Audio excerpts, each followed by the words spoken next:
Yung mga nasa mall. Bago mo bilihin yan, pag-isipan mo muna kung may budget ka pa next week. Bago mo bilihin yan, isipin mo muna kung kailangan mo ba talaga. Isipin mo muna kung ano yan, luho, want ba yan or need mo. Okay? Yung mga ano dyan, mga nasa bahay na nag-iisip ng anong gagawin. Hugasan mo na yung plato, kumilos ka ngayon. Hugasan mo yung plato, magwalis ka para di magalit nanay mo. Para payagan ka sa pagtatag finale. Okay? Huwag ka na mapu sa sofa. Kilos. Paliguan mo yung kapatid mo. Paliguan mo yung kapatid mo bago ka humilata. Tsaka yung kumot, tiklopin mo. Ayusin mo yung kama. Tiklop ka ng kumot.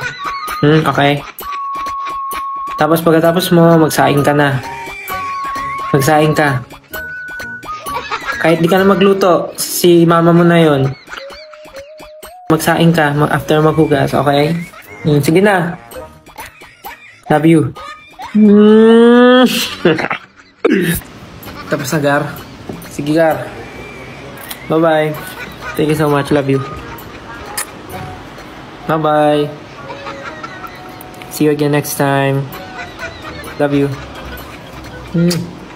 Thank you. Take care. Because I care. Care Bear.